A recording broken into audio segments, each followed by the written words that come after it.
ज्यावेळेस व्यक्ती या पृथ्वीवर जन्म घेते तेव्हापासूनच त्याची संघर्ष यात्रा सुरू होत असते, नाही का? कारण जन्मल्यापासून प्रत्येक सजीव जगण्यासाठी संघर्ष करत असतो. तो कोणालाच चुकला नाही. काही जण श्रीमंत घरात जन्माला येतात तर काही जण गरीब घरात. म्हणून काही श्रीमंतांना संघर्ष नसतो असं नाही.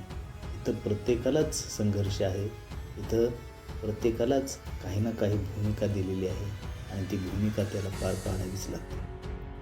मग एकदा कळालं आपल्याला की संघर्ष, संकट ही अटळ आहेत, ती येणारच आहेत, तर मग कशाला घाबरायचं? येईल त्या संकटांना तोंड द्यायचं आणि पुढे निघून जायचं.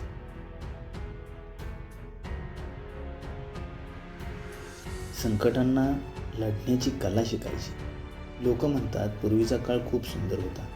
हो, तो होताच. मग आत्ताचा काळ आपण सुंदर बनवू शकत नाही का? तर हो, बनवू शकतो. त्यासाठी काय करायला हवं तर सोपं आहे. त्यासाठी वर्तमान काळात जगायला शिकायचं. एखाद्याला मदतीचा हात द्यायचा आणि त्यात आनंद शोधायचा. बघा, तुम्हाला किती मोकळं मोकळं वाटेल. ज्यावेळेस आपण दुःखात असतो तेव्हा शरीरात आपल्या वेगवेगळी रसायनं निर्माण होत असतात. आणि सगळ्यात महत्त्वाचं म्हणजे ती सगळीच रसायनं घातक नसतात बरं का. बघा, एखादी व्यक्ती कधी रडलेलीच नसते. आयुष्यात घडलेल्या बऱ्याच घटना तिने अंतर्मनात साठवलेल्या असतात. पण एखादी वेळ येते आणि ती व्यक्ती रडू लागते. रडल्यानंतर तिला मोकळं मोकळं वाटायला लागतं. या उलट दुसरी व्यक्ती जी चोरी करते आणि चोरीची रक्कम कमी मिळाली म्हणून दुःखी होते. आणि हेच दुःख त्या व्यक्तीला मोहाचा दरवाजा उघडा करून देते. आणि व्यक्तीने एकदा त्या मोहाच्या दरवाजामध्ये प्रवेश केला की बाहेर निघणं अशक्य. म्हणून मित्रांनो, पूर्वीपासून आपली म्हातारी माणसं सांगत आली आहेत, दुसऱ्याचं काही घेऊ नका. आज तीच म्हातारी माणसं आजच्या पिढीला नकोशी झालेली आहेत. आनंदी जीवन जगण्यासाठी मित्रांनो, मागच्या पिढीचा अनुभव खूप महत्त्वाचा असतो. पूर्वी बघा, लहान लहान मुलं तासनतास आजी आजोबासोबत घालवत असत. मला अजून आठवतं, रात्री आजीने गोष्ट सांगितल्याशिवाय झोप लागत नसायची. ते दिवस आठवले की प्रत्येकाचे डोळे पाणावल्याशिवाय राहणार नाही. एवढा आनंद तेव्हा मिळायचा. कुठं त्यावेळेस टी व्ही होती, कुठं त्यावेळेस मोबाईल होता, परंतु तो आनंद गगनात मावणार नाही असा होता. या उलट आजची परिस्थिती बघा, आज आजी आजोबाचं महत्त्व कमी झाले. प्रत्येकाला स्वतःचं फ्रीडम हवं आहे. पूर्वी जेव्हा जेवायला बसायचो तेव्हा टी व्ही नव्हती, मोबाईल नव्हता, सगळी एकत्र जेवायला बसायचो. मग एखाद्याने जेवण कमी केले की लगेच सगळं कुटुंब त्याला विचारायचं, अरे बाबा, आज कमी का जेवलास? कोण काय बोललं का? कुठं काय झालं का? कामात कोण काय बोललं का? असे प्रश्न विचारून त्या व्यक्तीला ते कुटुंब बोलायला भाग पाडायचं. आपली माणसं जेव्हा आपल्या दुःखात सामील होतात तेव्हा किती आनंद भेटायचा ना. आणि आज बघा, प्रत्येकजण वेगळे जेवण करणं पसंत करतो. आजी आजोबा नको, जेवताना टी व्ही नाहीतर मोबाईल हा पाहिजेच. त्याशिवाय जेवण जात नाही. घरातील संवादालाच फासावर चढवले आहे. मग सांगा, कसं प्रेम मिळेल? कसं आनंदी राहाल? कसं जीवन सुंदर बनवाल? आयुष्य खूप सुंदर आहे मित्रांनो, आणि ते आपल्याला आणखी सुंदर करायचं आहे. तणावरहित जगण्यासाठी, आनंदी जगण्यासाठी फक्त योग, प्राणायाम, ध्यान हे जेवढं महत्त्वाचं आहे तेवढेच आपली समज विकसित करणं सुद्धा खूप महत्त्वाचं आहे. आणि जर तुमच्यात समज नसेल तर तुम्ही स्वतःबरोबर इतरांनाही त्रास देणार. कारण शरीराने तुम्ही निरोगी तर मनाने तुम्ही रोगी आहात. म्हणून तुम्ही कितीही मोठे असा, छोटे असा, इतरांना समजून घ्या तरच तुम्हाला आनंद मिळेल. जो आनंद तुम्हाला कधीही पैसे दिलेत तरी खरेदी करता येणार नाही. दुसरं सांगायचं म्हणजे मित्रांनो, तुमच्या डोळ्यांना इथं जे काही दिसतंय त्या प्रत्येक गोष्टीला इथं खूप अनन्यसाधारण महत्त्व आहे. मग ती वस्तू सजीव असू देत, अगर निर्जीव असू देत, प्रत्येकालाच इथं काही ना काही महत्त्व दिलेलं आहे. ते महत्त्व कधी तर प्रत्येक गोष्टीची वेळ ठरलेली आहे. आणि ती वेळ आली की प्रत्येकाचं महत्त्व हे उठून उभं राहतं. उदाहरणासाठी बघा, जसं की रस्त्यात एखादा खिळा पडला आहे, पण जेव्हा तोच खिळा भिंतीवरती ठोकला जातो तेव्हा त्यावर एखादी वस्तू अडकवता येते. वेळ आली नाही म्हणून एखाद्याचं महत्त्व नसतं.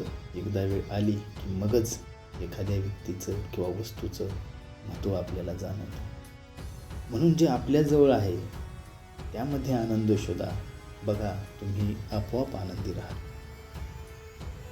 आजकाल काही लोक बघा खूप चिंताग्रस्त असतात. का तर आयुष्यातील त्यांचे निर्णय काही चुकलेले असतात.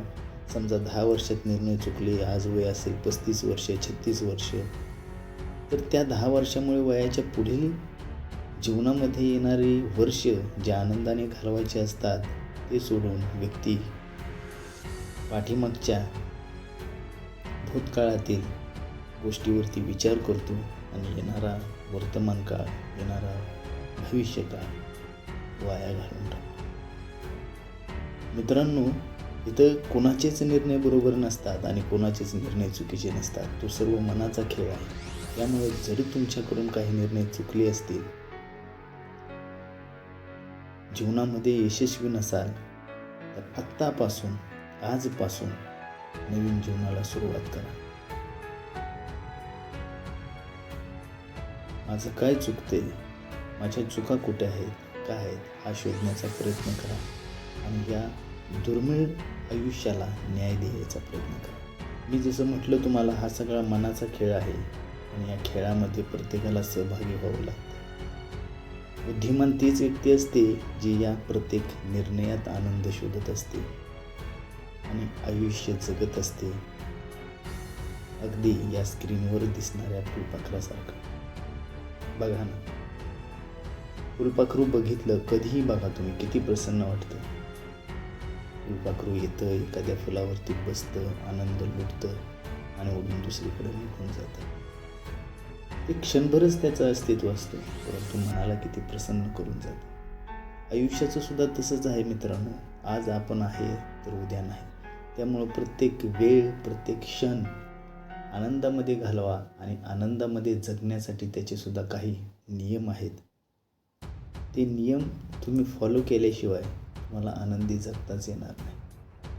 तुम्ही विनाकारण इतरांना त्रास देत असाल, विनाकारण तुम्ही शिव्या शाप देत असाल, कुणाची तरी चोरी करत असाल, कुठेतरी व्यभिचार करत असाल, जर हेच नियम तुम्हाला माहिती नसतील जीवन जगण्याचे, तर आनंद कसा मिळेल? सकाळी लवकर उठा, रात्री लवकर झोपा, रोज योग, प्राणायाम, ध्यान करा, चांगलं बोला, स्वच्छ राहा, आहार सात्विक घ्या. जे काम करत असाल तिथे जास्तीत जास्त कामावर लक्ष द्या. विनाकारण कुठेही बोलू नका. विनाकारण तुमची अशा कितीतरी नवीन गोष्टी आहेत मित्रांनो, ज्या तुम्ही शिकू शकता, ज्यातून तुम्हाला आनंद भेटू शकतो.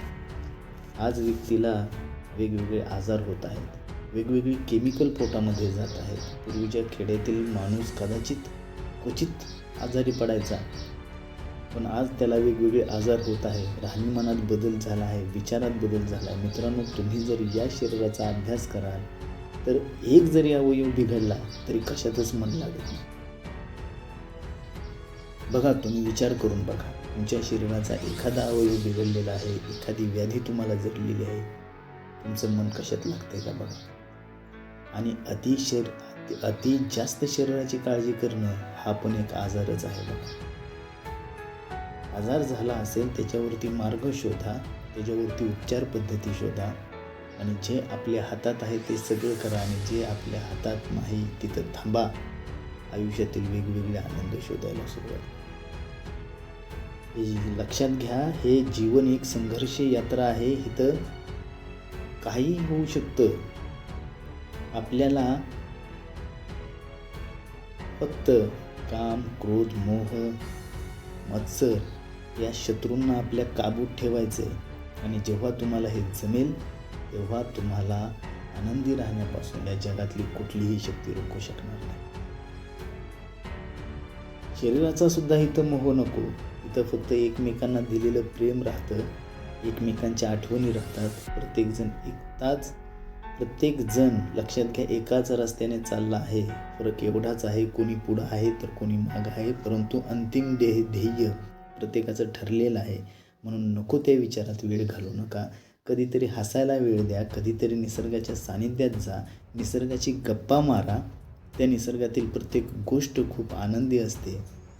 अगदी पुन्हा एकदा मी म्हणेन की स्क्रीनवर दिसणाऱ्या फुलपाखरासारखी निसर्गाला जवळून बघा, तर तो तुम्हाला त्याच्या खोलात घेऊन जाईल आणि त्यातील प्रत्येक गोष्ट तुम्हाला अद्भुत चमत्कार घडवेल. चमत्कार म्हणजे जगण्यासाठी चाललेला संघर्ष तुम्हाला चमत्कारापेक्षा कमी वाटणार नाही. शेवटी मित्रांनो एवढंच सांगेन, मनाला चिकटलेले साखळदंड तोडणं खूप अवघड असतं. बघा, खूप महत्त्वाचं आहे. आयुष्य तुमचं बदलू शकतं. काळजीपूर्वक ऐका. मनाला चिकटलेले साखळदंड तोडणं खूप अवघड असतं. म्हणून जर तुम्ही दुःखी असाल, आनंदी वाटत नसेल, फ्रेश वाटत नसेल, तर एखादा साखळदंड मनाला बांधून ठेवला आहे का तुम्ही बघा. मग एखाद्याबद्दलचा तिरस्काराचा साखळदंड असू शकतो, एखाद्याबद्दलचा तयार केलेला पूर्वग्रह असू शकतो, तर काहीतरी अपराध घडलाच त्याचा साखळदंड असू शकतो. चुका छोट्या असतात मित्रांनो, पण त्यांना आपण मोठं करतो. म्हणून तोडून टाका ते मनाला जखडलेले साखळदंड. बघा तुम्हाला किती हलकं वाटेल आणि जीवन जगण्यात एक नवीन मजा येईल. तुम्हाला पुन्हा एकदा तुम्हाला सांगतो मित्रांनो की आयुष्यातील नियम, जसं शरीराची एक रचना आहे, शरीराचे नियम आहेत, प्रत्येकाचं काम ठरलेलं आहे, तसेच आनंदी जगण्यासाठीचे सुद्धा काही नियम आहेत. ते नियम कितीतरी लोकांनी इथं आयुष्य खर्च केलेले आहेत आणि त्याच्यातून ते पुढे आलेले आहेत. आणि जर ते तुम्हाला कळाले तरच तुम्ही या जीवनातील आनंद फुलपाखरून, जसं एखाद्या फुलातून मध शोषून घेतं, त्याच पद्धतीनं तुम्ही या आयुष्यातील आनंद शोषून घेऊ शकता आणि तुमचं जीवन सुजलाम आणि सुफलाम करू शकता. यावर विचार करा. धन्यवाद.